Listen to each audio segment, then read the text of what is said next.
Until all of our systems are equitable, we have to ask what happened to you instead of how did you get here.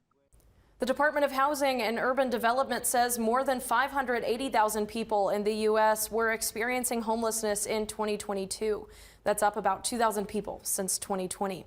Yesterday, I broke down housing issues in the Valley, how a lack of housing inventory is causing problems, and how community partners are trying to fix it. The Family Gateway says a lack of affordable housing is a primary cause of homelessness in families. This is part 2 of Priced Out. The number of people living without permanent housing has increased in the U.S. and around the Valley. Before the pandemic, we were serving around 20 people. We did reach 40. When we were at Redfront or D-Hub at JMU, we were seeing 50 to 60 people. So the need is certainly there, and it continues to rise. Open Doors serves people in Harrisonburg and Rockingham County. Executive Director Nate Riddle says in its 2022-2023 thermal season, Open Doors served 172 individuals. 27 guests found a housing solution. We always talk about affordable housing, but the housing has to be available, right? So we go back to the vacancy rate, but it also has to be accessible. So we have folks that maybe don't have a clean criminal record. But they run into so many barriers achieving a solution because a criminal record's a huge portion of your rental application.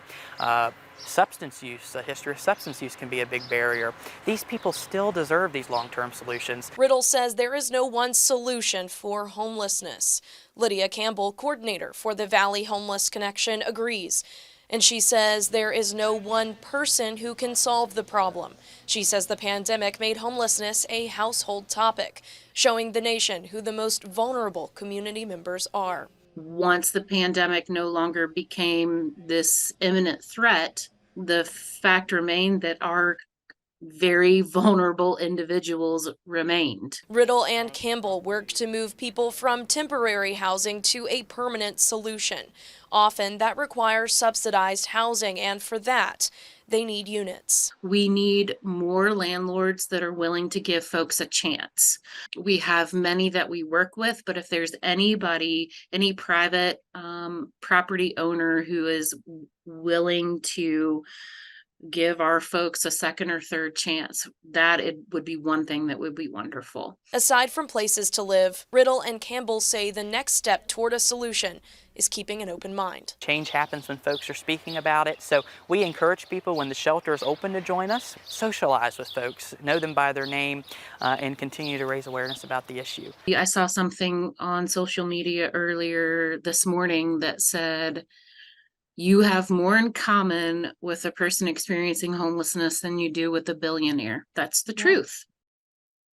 There are many people trying to help those who struggle to find safe and affordable housing.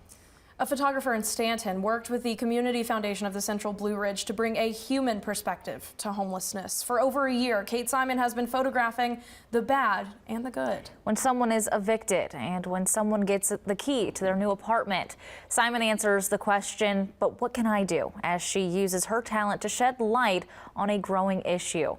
Tomorrow, you can find the final piece of Priced Out on WHSV.com. It's my interview with Simon, sharing a few photos and breaking down each one and the story they tell.